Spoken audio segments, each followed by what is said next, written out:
Bíblia diz a respeito de Deus?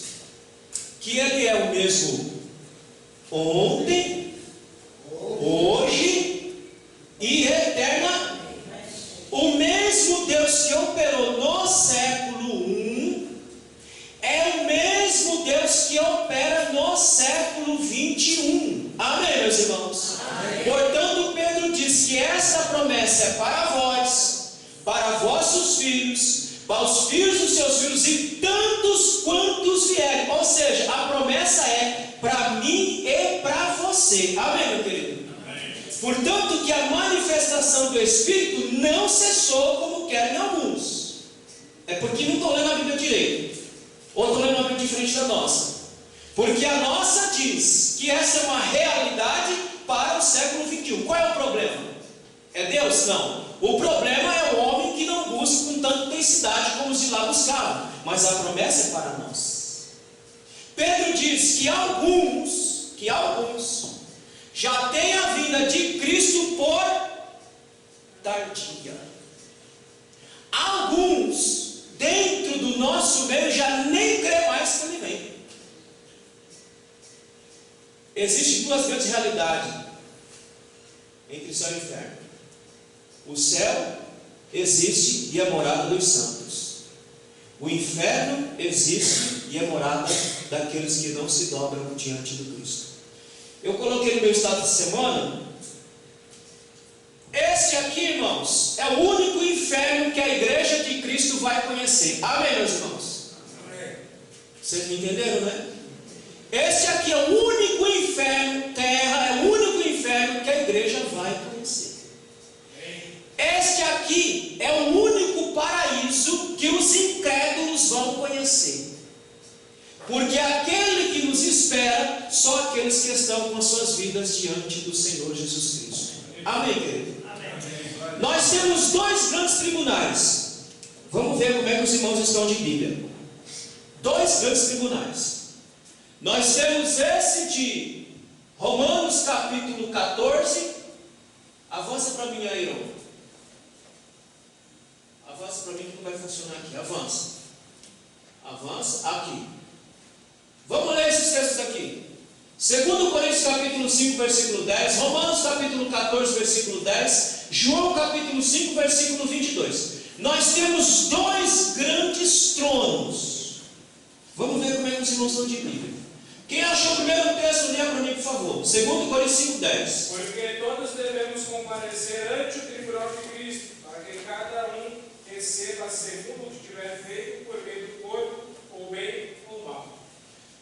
Todos nós compareceremos diante do tribunal de Cristo para prestar conta daquilo que fizemos ou deixamos de fazer por meio do corpo. Romanos 14, 10. Mas tu, porque julgas teu irmão? Ou tu também, porque desprezas teu irmão? Pois todos devemos comparecer ante o tribunal de Deus. Olha o qualificador, irmãos. Nos dois textos há um adjetivo qualificador, dizendo: todos compareceremos diante do tribunal de Cristo para prestar conta. Nós vamos falar desse Romanos daqui a pouquinho com mais detalhe. Todos vamos aparecer, não é uma parte, não é só o pastor. Todos nós vamos aparecer lá diante do Cristo. E lá, irmão, lá você vai falar tudinho que você fez ou deixou de fazer, para todo mundo ouvir. Isso que é o pior. Eu não sei se é pior ou se é bom, mas você vai dizer com sua boca o que é que você fez e o que é que você deixou de fazer quando esteve aqui ainda por meio do corpo. João capítulo 5, versículo 22. Também o Pai a ninguém julga, mas deu ao Filho todo o juízo. O Pai não julga, mas deu todo o poder ao Filho de julgar. Irmão, agora abra lá em Apocalipse capítulo 20. Aqui fala do juízo final. E o versículo 11, João diz que ele viu um grande trono branco, e o que estava sentado sobre ele, de cuja presença fugiu a terra e o céu, e não se achou lugar para eles. é que os irmãos estão de Bíblia? Esse tribunal que nós vamos tratar hoje é o mesmo que nós estamos lendo aí em Apocalipse capítulo 20, versículo 11? Sim ou não? Esse tribunal que nós vamos tratar aqui hoje, de 2 Coríntios 5, 10, Romanos 14 e 10, é o mesmo tribunal de Apocalipse capítulo 20, a partir do versículo 11, é o mesmo tribunal, meus irmãos, sim ou não? Me ajude. Na minha opinião, não, pastor. É ou não é? Quem cala consente, então é o mesmo tribunal. Na minha mente, não. Vamos ler.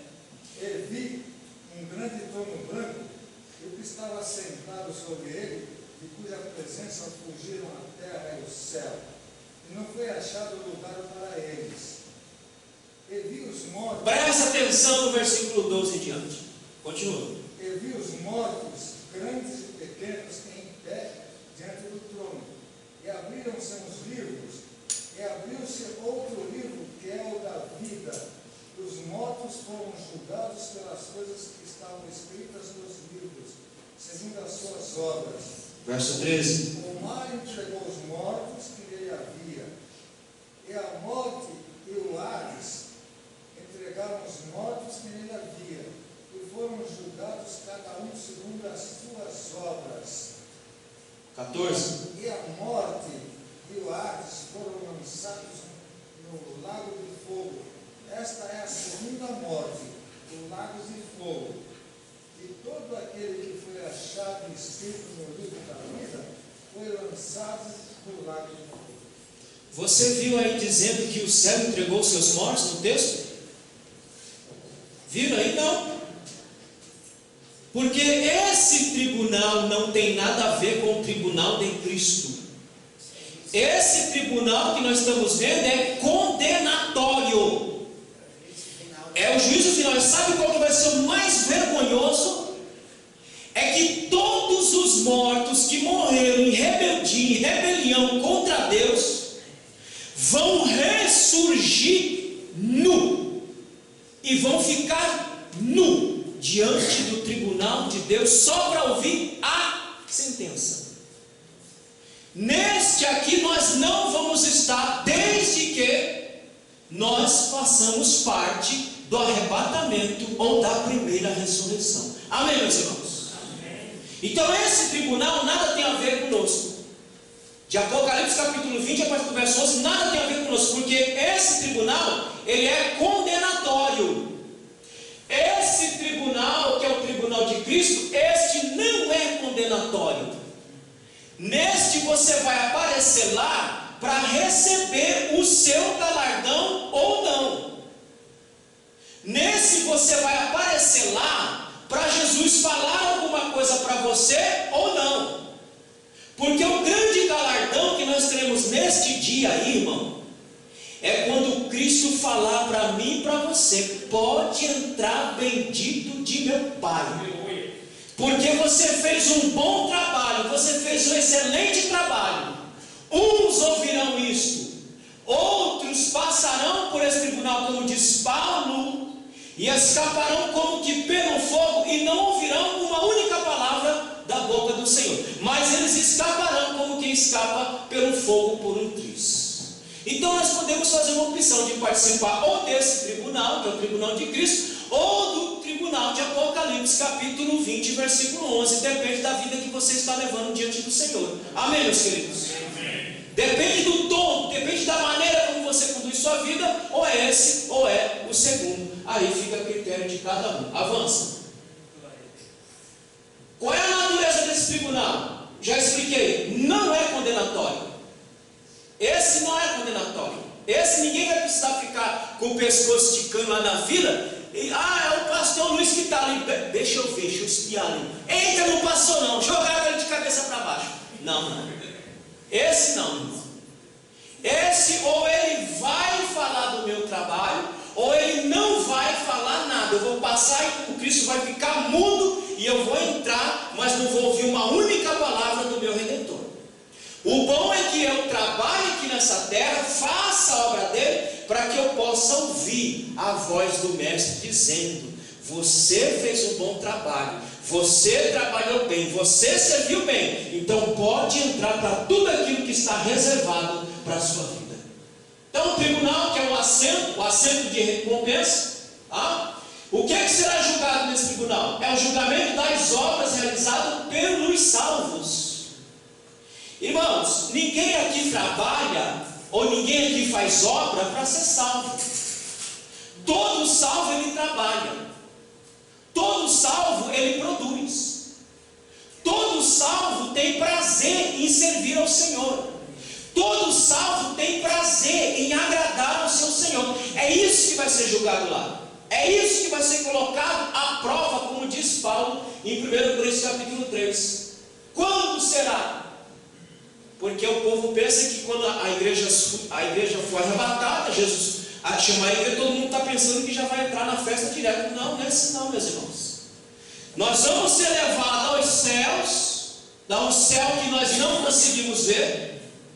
Lá pararemos nesse céu, lá o Cristo vai estar sentado no seu trono, e lá nós seremos julgados, e depois nós entraremos para as bodas do Cordeiro. Enquanto tudo está acontecendo aqui na terra, está acontecendo a grande tribulação que nós vamos ver semana que vem.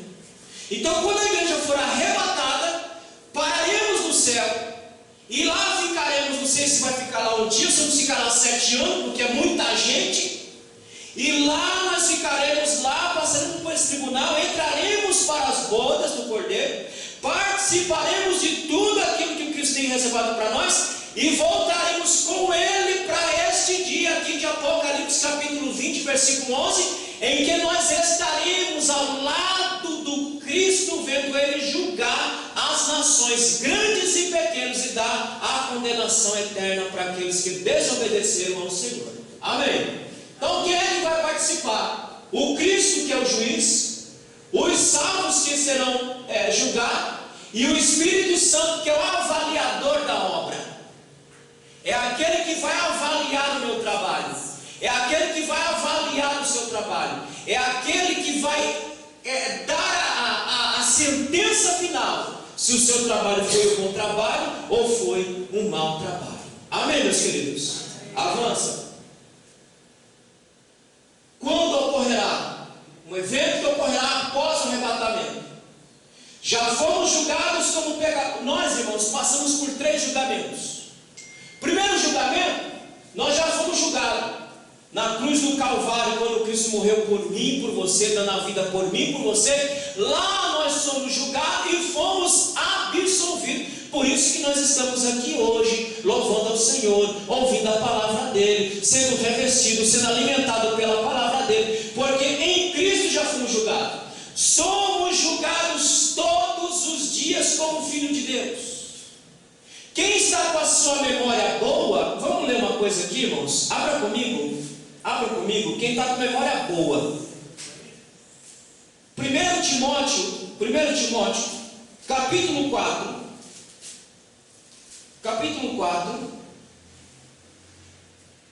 e versículo, deixa eu ver se eu me lembro aqui. Deixa eu ver se já tenho a mente cauterizada. Timóteo, me ajuda aí, irmão.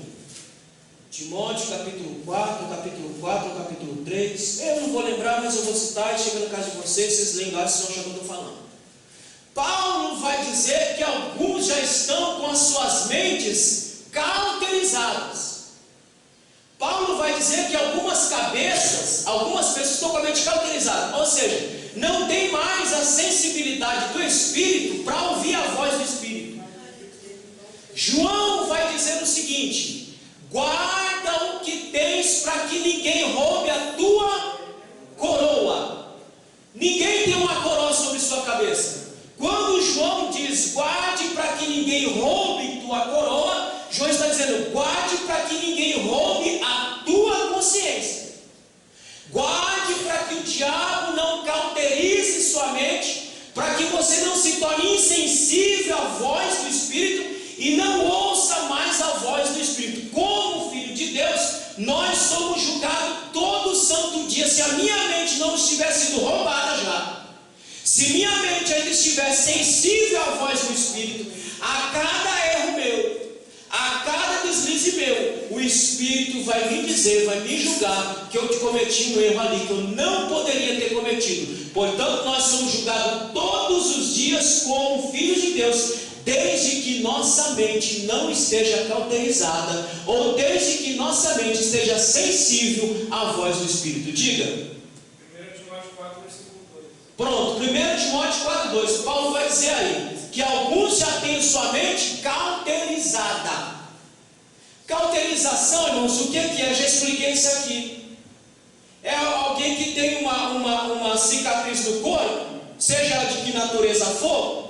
Se você passar a mão sobre sua pele, aonde não tem nenhum corte, que ficou a marca, e você passar em cima daquele corte, daquela cicatriz, você vai perceber que a sensibilidade é diferente quando você toca na sua pele, que não tem nenhuma cicatriz, que não tem nenhuma marca, porque ela tem uma sensibilidade maior. É isso que pode dizer. Alguns já estão com sua mente tão cauterizada, tão insensível, que já não consegue mais ouvir a voz do Espírito, ele já não consegue mais ouvir o julgamento do Espírito quando nós erramos e quando nós acertamos. Amém, meus irmãos?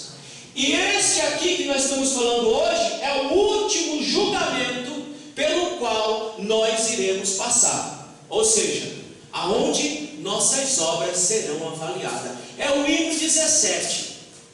Posso, tendo as mãos vazias, 16, né? Posso, tendo as mãos vazias, me apresentar a Jesus, uma coisa assim, né? Deixa eu ver aqui, vamos ver aqui a estrofe do hino. Hino 16. Posso, tendo as mãos vazias, a Jesus me apresentar. Cadê aqui? Aqui. Posso, tendo as mãos vazias, com Jesus me encontrar. Nada fiz e vão seus dias. Quem lhe posso apresentar? Irmão, desculpe a sinceridade e a expressão que eu vou usar agora. Esse tipo de gente aí que o autor está falando na estrofe são os inúteis na fé. São os inúteis que não fazem nada, que não trabalham, que não produzem. Mas ele diz, mesmo assim, de mão vazia, eu posso lá me apresentar, eu posso aparecer, vai aparecer. Alguns vão aparecer com a mão totalmente vazia, sem ter nada para apresentar ao seu Senhor. E olha, querido, que Deus tem nos dado condições para produzir, Deus tem nos dado condições para fazer, Deus nos tem nos dado saúde para fazer, Deus tem nos dado inteligência para fazer. Por que não produzimos? Eu estava pensando esses dias, irmãos, crente é crente. Crente é crente. Crente é crente em qualquer lugar. Qualquer canto que ele for é crente. Se o crente chegar numa cidade, isso aí está cheio, tipo o Nordeste, isso aí está cheio. Se o crente chega numa cidade, não tem uma igreja protestante lá, mas só tem uma igreja católica, o que o crente faz? Ele não é católica, não. O que o crente faz? O crente entra na igreja católica, o padre põe aquela cabatina, falando, rezando. O crente entra, glorifica a Deus, louva a Deus. Se o pai dá oportunidade, ele prega e converte as almas. Porque crente é crente em qualquer ambiente que ele estiver. Não é a parede que me faz, sou eu que me faço.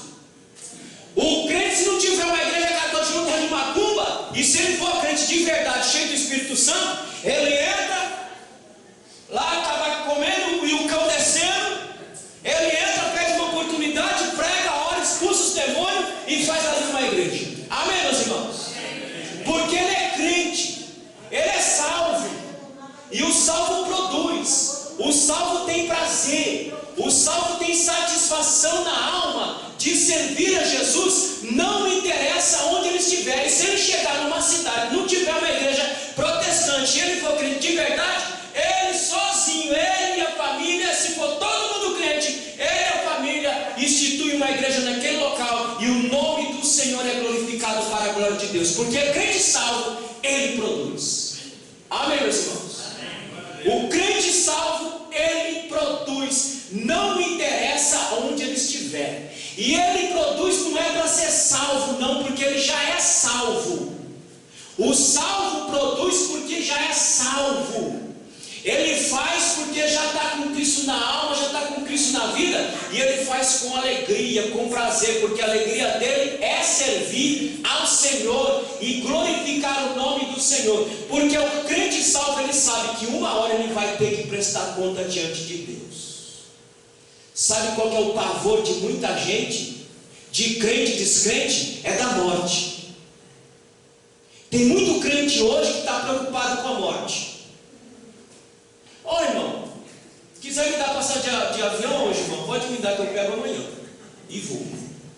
Ixi. Ô, irmão, avião é um transporte tão seguro, mas tão seguro, que até para morrer é seguro. Até para morrer, meu filho. Você pode ficar tranquilo que tu vai morrer de susto. Quando o bicho estiver embicado, caindo, você já teve um infarto, morreu. Quando bater no chão, pegar fogo e te queimar, fazer você virar um carvão, você já foi, faz é tempo. E não fica apavorado. Ai, meu Deus do céu, ai. Irmão, crente salvo, ele lá tem medo de morrer, ele está preocupado com a morte, ele está preocupado se ele fechar o olho para onde ele vai. Que diabo de crente é esse? Crente salvo, ele sabe, se ele fechar o olho, ele vai estar com Cristo em nome de Jesus, amém? Agora, crente que não sabe para onde vai, se vai para o céu, se vai para o inferno, se vai virar purpurina, tem que estar preocupado mesmo. Mas quem está salvo em Cristo Jesus, sabe para onde vai, e não tem essa conversa fiada, não. Ô, irmão, se você morrer agora, para onde você vai? Deus é quem sabe. Que Deus é quem sabe, meu irmão? É você que tem que saber. Você não sabe avaliar a sua vida?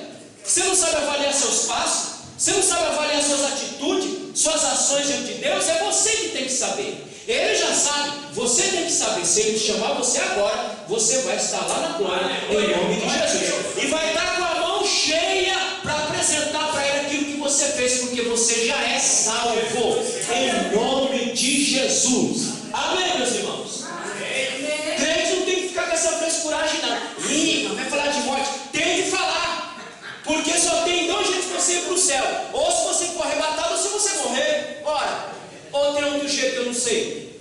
Então, crente não se preocupa com isso, não. Crente que trabalha, crente que produz, crente que está fazendo, crente que está louvando ao Senhor, fazendo a coisa certa, ele está pouco preocupado se ele vai morrer ou se ele vai continuar vivendo. Ele está fazendo, produzindo para a glória de Deus. Avança. Deus é tão bom que o cara morre nem docente. Oxe, nem 2 centes, rapaz. Vai lá, cai num susto, cai tudo no chão. Avança. Não. Aí vocês avançou, foi muito agora, hein? Aí. Ó, aí. Esse julgamento, irmãos, não tem caráter ético. Esse tribunal de Cristo não tem caráter ético de julgar aquilo que é bom ou ruim. Não é esse o caráter do julgamento. O caráter do julgamento, ele é para ver qual é a motivação. Qual é a motivação com que você está servindo a Cristo? Por que você canta? Você canta só para dizer que você sabe cantar? Por que você ora? Você ora só para dizer que você sabe orar? Por que você prega? Você prega só para dizer que você sabe pregar? É a motivação que será julgada nesse dia, irmão. Com qual motivação você faz? Qual é o seu intento quando você faz alguma coisa para o Cristo? Você faz para se aparecer? Você faz para se mostrar? Ou você faz por amor a Ele e somente a Ele? Então esse julgamento não tem caráter ético e moral. Não é esse aqui o negócio. O que vai ser julgado aqui, meu irmão, são as motivações com que nós servimos. E se você abrir lá em 1 Coríntios capítulo 3, vamos ler esse texto aí rapidinho. 1 Coríntios capítulo 3, versículo 12 a 15. É isso que vai ser julgado lá. Alguém leia para mim, 1 Coríntios, capítulo 3, versículo 12 e 15, em nome de Jesus. E se alguém sobre este fundamento formar um edifício de Por partes iguais, como diria Jack. E se alguém Por partes iguais. E se alguém, sobre este fundamento, quem que é o fundamento? Cristo é o fundamento.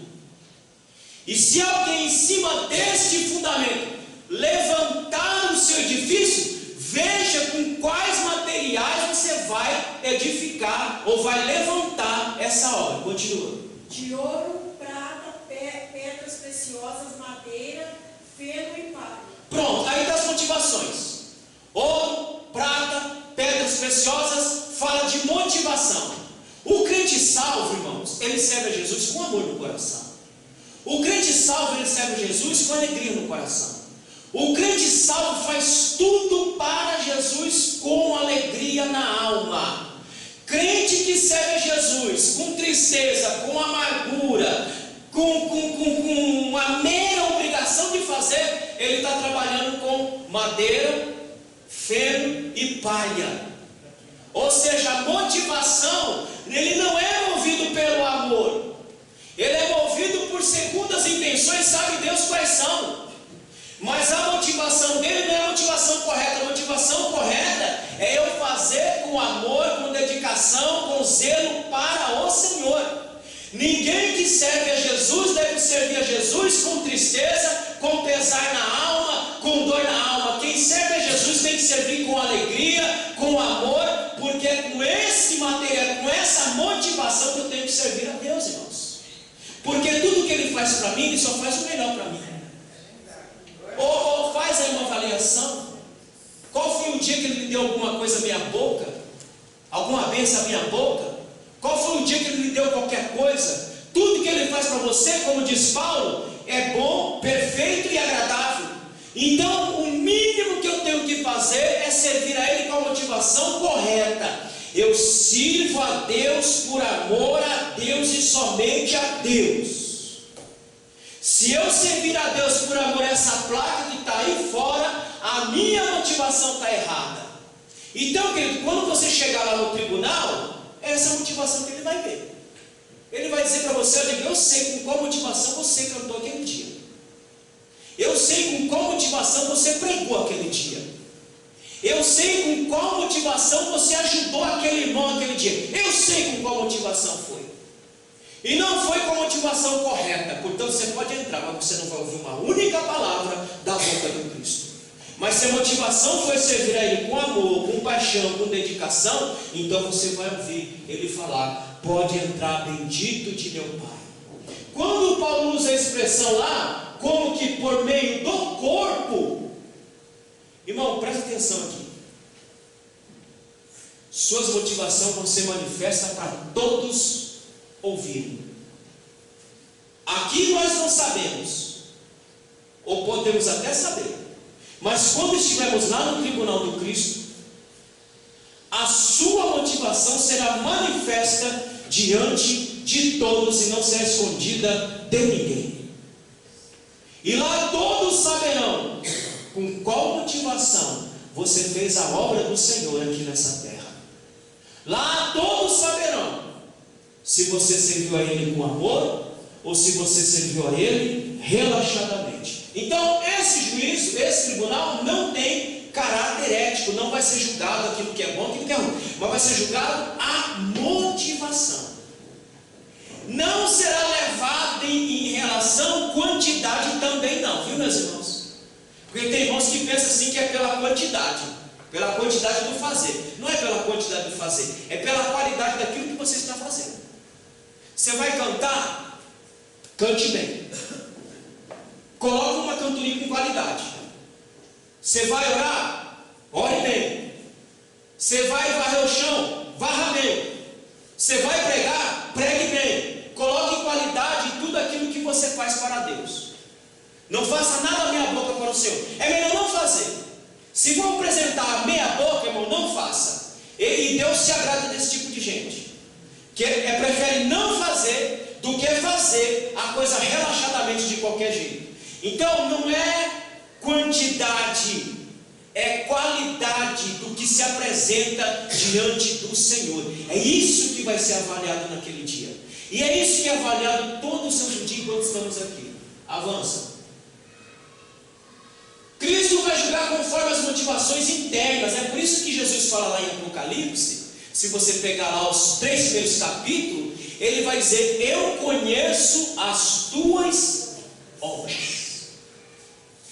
E quando João diz lá que Cristo conhece as nossas obras, ele não está falando daquilo que nós vemos. Não é disso que ele está falando. Ele diz: eu conheço com qual motivação você está fazendo. Eu conheço o que está te movendo a fazer isso. Eu conheço as tuas obras. Eu conheço as suas motivações. Então é isso, meu irmão, que vai ser avaliado naquele dia.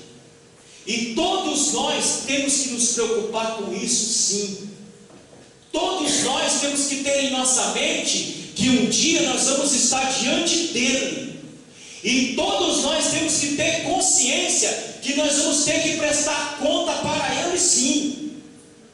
E se nós queremos subir e lá estar diante dele, sirvamos a ele aqui agora, com todo o nosso coração, com toda a nossa alma, com toda a nossa fé, para que nós possamos aparecer diante desse tribunal para a glória do Senhor. Amém, meus irmãos? Nesse julgamento será exposto, primeiro, como é que foi feito? Foi feito pela força humana? Você fez com o seu poder? Você fez com o seu poder intelectual? Você fez com as suas habilidades? Você fez na força humana? Na força do braço? É isso que vai ser analisado. Ou você fez, como diz Paulo no 1 Coríntios capítulo 9, versículo 27, ou você fez no poder do Espírito para glorificar o Senhor. Eu falei hoje de manhã, você coloca no YouTube, é um monte de gente querendo aparecer. É um monte de gente fazendo para aparecer, como foi cantado aqui. Irmão, tudo que eu faço, eu me diminuo e Cristo aparece. Eu estava ouvindo um irmão hoje, para cá, ele falou assim dos pregadores. Isso serve para qualquer coisa que você quiser. Irmão, se você participar de uma pregação e você lembrar da roupa do pregador, do sapato do pregador, da voz do pregador, dos gestos do pregador, e você não lembrar da mensagem do pregador, é porque esse pregador, ele não pregou para a glória de Deus, ele pregou para a glória dele. Mas se você em uma mensagem, você lembrar da mensagem do pregador e não lembrar do pregador, então essa mensagem foi pregada para a glória de Deus e para edificar a igreja de Cristo. Amém, meus irmãos? Amém. É no poder do Espírito que nós servimos. É no poder de Deus que nós cantamos. É no poder de Deus que nós pregamos. É no poder de Deus que nós oramos. É no poder de Deus que nós fazemos todas as coisas para Ele. Então isso vai ser levado em conta naquele dia. Você fez, mas você fez na força do braço. Você fez, mas você fez para que o meu nome fosse glorificado, e o meu nome foi glorificado. É com essa intenção que vai ser cada um de nós julgado lá. Aquilo que nós fazemos tem que ser feito para a glória de Deus. Que Ele cresça, que eu diminua e Ele cresça para a glória do Senhor. Pode ser que ninguém lembre nem do meu nome, nem de minha cor, nem de minha roupa, nem de nada de mim, mas se lembrar daquilo que eu falei, daquilo que preguei, daquilo que ensinei, então eu falei, eu preguei para a glória de Deus e está de bom tamanho, em nome de Jesus. Porque o dia que eu chegar lá, eu quero ser o primeiro, e aí eu vou ter que brigar com muita gente, para que minhas obras sejam avaliadas. E eu não quero ver ninguém naquela fila espichando o pescoço. Olha lá, olha. Ei, tá vendo? Aí, olha. Não, meus irmãos. Eu quero chegar lá, entregar a igreja do Cristo e dizer: Senhor, está aqui a tua igreja, a tua noiva amada, que o Senhor deixou na minha mão, está aqui, e eu fiz o meu melhor para o teu povo, para a tua igreja, e para que o teu nome seja glorificado. Você não precisa lembrar do meu nome, não precisa lembrar da minha roupa, não precisa lembrar nem da minha pessoa, só lembre da palavra que eu prego, que eu ensino, e está de bom tamanho, porque eu faço para que o nome dele seja glorificado e sua vida seja edificada em nome de Jesus. E quando a trombeta tocar, eu quero olhar para o lado, no meio daquele mar de salvos, eu quero ver a luz divina subindo junto comigo para a glória de Deus. Nós adoramos o Senhor da glória. E quando nós estivermos diante das bodas do Cordeiro, quando nós entrarmos para essa festa maravilhosa, e lá fomos servidos pelo próprio Mestre, eu quero ver cada um dos senhores e senhoras lá juntamente comigo, participando dessa festa maravilhosa para a glória de Deus.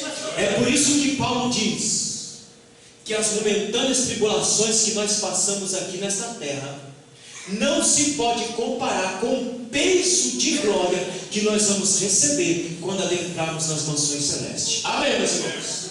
Então, nesse texto, Paulo deixa claro que ele não quer trabalhar de forma inútil. É o que ele vai dizer lá em 1 Coríntios capítulo 9, versículo 27. Eu não estou aqui trabalhando de maneira inútil.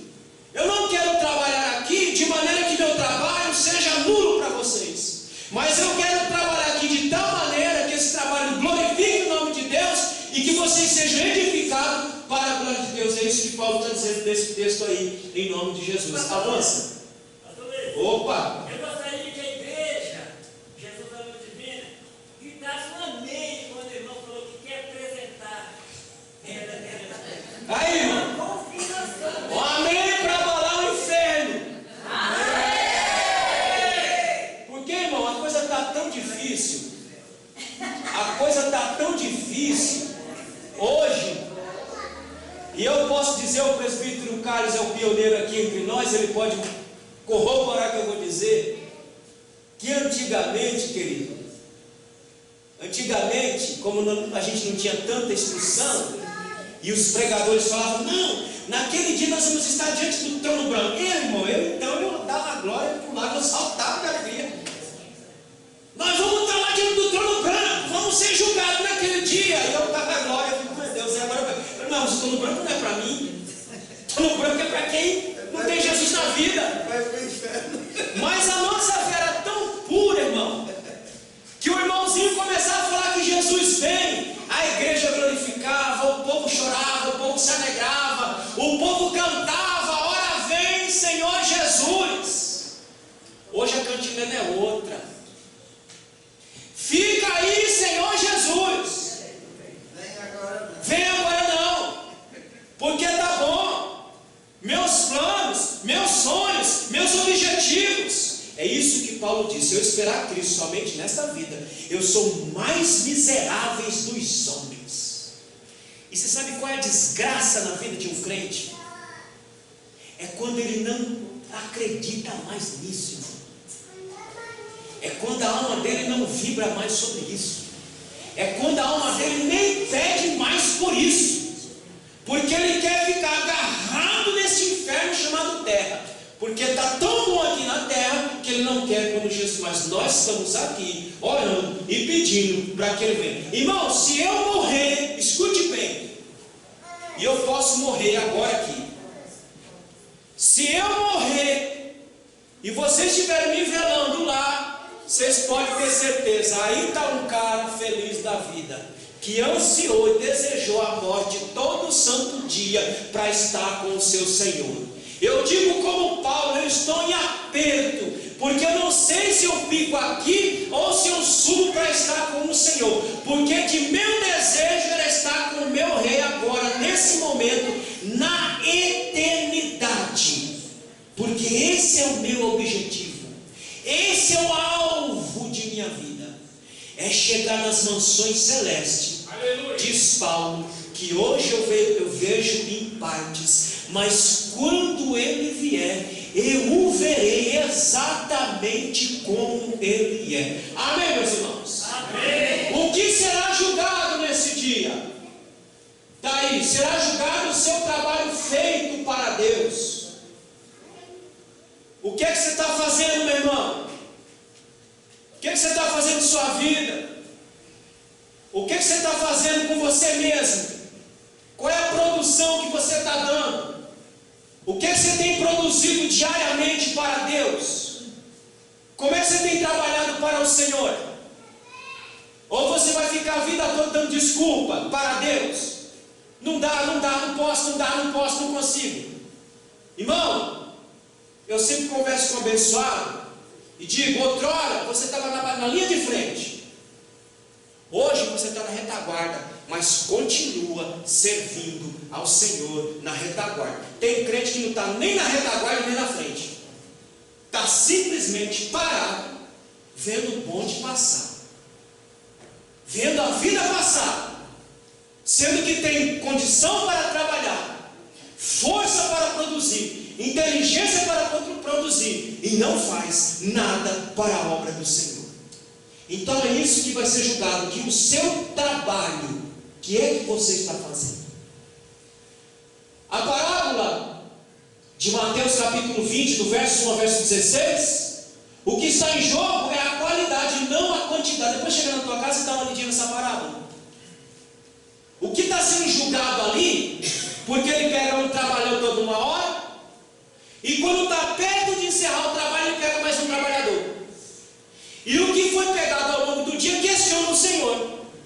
Mas como é que o Senhor vai pagar a mesma coisa para esse aí que entrou na última hora? E eu estou aqui o dia inteiro tomando sol debaixo da cabeça, frio o dia inteiro, e o Senhor vai pagar a mesma coisa para ele. Aí a resposta é uma só, porque a qualidade do trabalho dele foi melhor do que a sua, que passou o dia inteirinho trabalhando. É a qualidade, meu irmão. Se não dá para fazer 10 coisas, faça uma, mas faça uma bem feito para o Senhor. Amém, meus queridos? Amém. Não dá para fazer muita coisa, não precisa fazer muita coisa. Por isso que é um corpo, para que no corpo se divide o trabalho, se divide as tarefas. Faça uma coisa, mas faça uma coisa bem feita.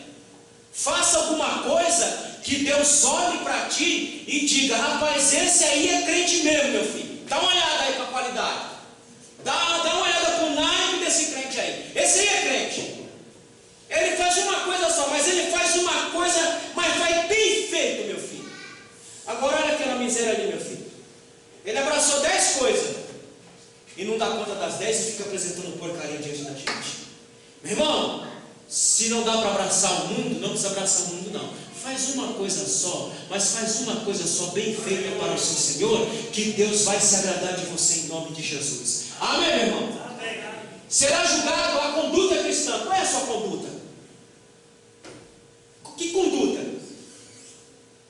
Estava conversando hoje, irmão, o nosso evangelho está avacalhado. Está avacalhado. As pessoas estão brincando com o evangelho. As pessoas estão brincando com Cristo. Eu já falei a vocês aqui, e o que eu vou dizer, isso está acontecendo em tudo quanto é canto, essa bandalheira. Sabe por que está acontecendo isso? Porque nas igrejas deixaram de falar sobre pecado. Pecado mudou? Pecado deixou de ser pecado? Pecado é pecado. Em muitos púlpitos não se fala mais de uma vida de santificação diante do Senhor. Em muitos púlpitos não se fala nem que Jesus vai voltar mais. Irmão, esse é o tripé da mensagem da igreja. Falar sobre o pecado, falar sobre santificação e falar que o Cristo vem. Porque se nós perdemos isto daqui, irmão, nós vamos descer morra abaixo, como muita gente tem descido morra abaixo. O que está acontecendo no nosso meio, o que está acontecendo no seio da igreja, é de arrepiar os cabelos. Eu costumo dizer, irmãos, a igreja, entenda o que eu vou dizer. A igreja é a instituição, debaixo dela corre um esgoto podre e fétido. A igreja é a instituição. Não estou falando da igreja de Cristo, não estou falando da noiva de Cristo, estou falando da instituição. Corre um esgoto fétido debaixo dela. E se Deus levantar a tampa, deixar toda essa sujeira que está lá vir à tona, muita gente não vai suportar o tanto de podridão que está tendo dentro das igrejas hoje, porque não se tem mais consciência de pecado, não se tem consciência mais de santidade, não se tem consciência mais de que um dia nós vamos sair desta terra e vamos aparecer diante do tribunal de Cristo. Amém, meus queridos? Amém. Sua conduta será julgada lá, será julgado o seu comportamento em relação ao outro. Romanos capítulo 14, versículo 10, e por aí tem outro, depois você lê. Qual que é a sua conduta? Eu nunca vi tanto ódio. Eu não me conformo, não entra na minha cabeça um crente falar para mim que tem ódio do outro. Eu tenho ódio, eu não suporto aquele. Qual é o céu que essa pessoa vai entrar? Só se for, porque o céu que nós vamos diz que lá não entra pecado. Como é que o céu? Eu tenho ódio, eu não suporto. Meu querido, é a mesma coisa, como eu sempre falo para os irmãos. Olha o engodo de Satanás, irmãos. Olha como é que o Satanás ele diluiu. Ele conseguiu diluir a verdade com o meio da mentira. Qual é a balela que nós estamos ouvindo hoje? Eu não me senti bem no culto hoje. Olha, para não se sentir bem, duas coisas, irmão. Uma coisa só, deve estar endemoniado. Me desculpe, irmão. Porque um crente, um salvo, um lavado, um remido, meu irmão, ele entra e ele faz o culto dele acontecer sem esperar por ninguém. Ele entra, ele louva, ele adora, ele glorifica a Deus, porque ele não espera ninguém fazer o culto, ele faz o culto dele. Outro detalhe: quando o indivíduo desentra numa igreja querendo que o culto agrade ele está dizendo que o culto que aquela igreja vai prestar não é para Deus, mas é para ele. O nosso culto não é para nós, o nosso culto é para Deus, é a Ele que nós temos que agradar, irmãos. O culto não tem que me agradar, o culto tem que agradar a Deus e somente a Deus.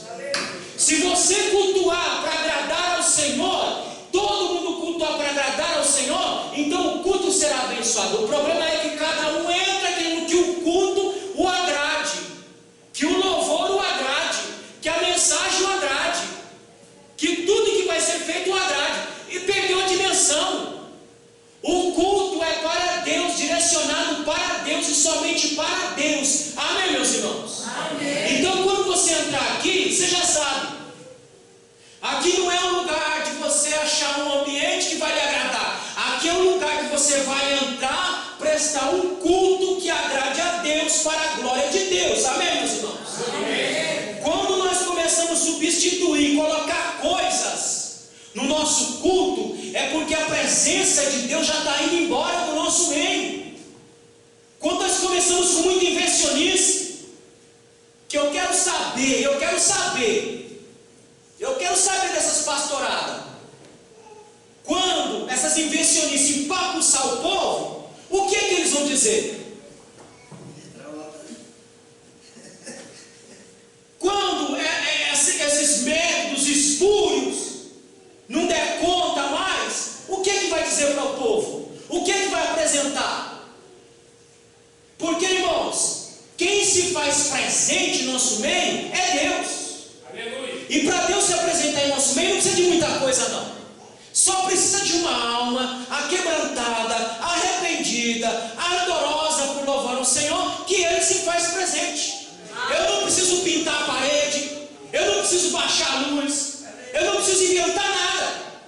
É só eu entrar na casa do Senhor com minha alma quebrantada, com minha alma desejosa de louvar o Senhor, e Ele vai se manifestar na minha vida para a glória de Deus. Agora, a coisa está tão difícil que nós estamos inventando coisas para atrair a presença de Deus.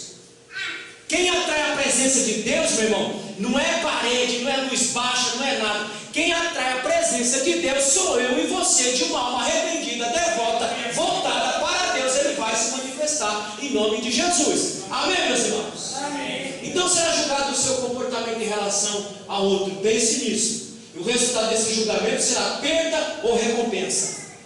E quando você chegar lá, ou você sofrerá perda, ou seja, as suas motivações passarão pelo fogo, se queimarão, sofrerá perda, mas diz Paulo que será salvo como que pelo fogo.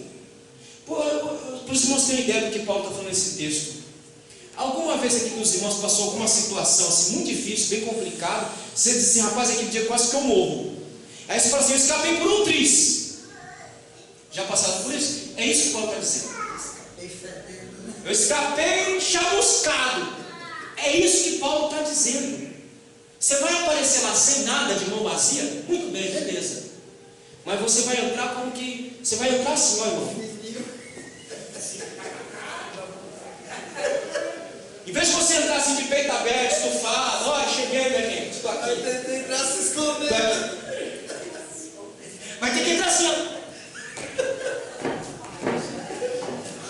Ufa, consegui. Entrei, cheguei. Não, meu irmão, não é assim não. Você tem que entrar de peito aberto, cabeça erguida, e louvando ao Senhor, cantando hino salvo. Digo, eu cheguei, eu consegui, eu sofri, eu lutei, eu padeci, mas eu cheguei para a glória de Deus. Aí a gente vai ver aqueles lá, né? Diga aí, o que lá, Jesus? Meu irmão, produza, trabalhe, porque diz a palavra que a nossa obra tem uma recompensa diante do Senhor. Avança, eu acho que é o último, hein? Pronto, aqui é o último. Tempo e local, querido. Cristo veio, era da igreja, nossa era, igreja arrebatada, tribunal de Cristo, bodas do Cordeiro e o chicote aqui embaixo estranando. Irmão, são 7 anos de festa. 7 anos de festa. Enquanto nós estamos festejando, o povo aqui embaixo está levando lapada de tudo quanto é gente de todo lado. E nós estamos lá na glória festejando ao Senhor. Até quando nós retornarmos junto com Cristo e colocarmos fim a esta era da humanidade para a glória de Deus. Amém, meu querido? Amém. Então anseie, deseje por estar diante do tribunal de Cristo com a sua mão cheia para a glória de Deus. Tudo que você fizer, faça com a motivação correta, para o nome do Cristo ser glorificado na sua vida, e você aparecer lá com as suas mãos cheias e dizer, Senhor, o pouco que o Senhor me deu, eu consegui granjear, e estou te apresentando aqui o resultado do meu trabalho, em nome de Jesus. Amém, meus irmãos? Como nós estamos aprendendo aqui, não há sinal, não há sinal, não há sinal da vinda do Cristo, não há sinal, nenhum sinal. É por isso que a Bíblia diz que nós temos que vigiar, porque nós não sabemos nem o dia e nem a hora. Depois nós estudamos com mais detalhe, Mateus capítulo 24, vamos entender direitinho essa situação. Não há sinal de sua vinda. E nós já estudamos, lições atrás, sinais internos, o que está acontecendo dentro da igreja, que mostra a brevidade da vinda de Jesus. Então, meu irmão, trabalhe, produza para a glória de Deus. Não deixe sua fé se esfriar. Não deixe a mornidão entrar na sua vida. Não deixe a frieza espiritual entrar na sua vida, para você não ser arrastado por esse presente século, em que está arrastando muita gente, muito crente, perdendo o foco, perdendo a visão e achando que o Cristo não vem mais buscar a sua igreja, ou que ele vai demorar mais 300 anos para buscar a sua igreja. Não, meu irmão. Se quando os apóstolos escreveram, Paulo escreveu no Tessalonicenses, ele já aguardava a vinda do Filho, já no século I ele já falava isso. Imagine nós que estamos aqui no século 21. Se lá eles já estão esperando, nós aqui temos que estar esperando muito mais, porque como eu disse aqui, ele está próximo para buscar a sua bendita igreja. Será num dia como este? Será num momento como este? Nós podemos estar aqui no culto, e de repente nós somos tomados para o nosso Senhor Jesus Cristo. Amém. Que Deus abençoe os irmãos em nome de Jesus.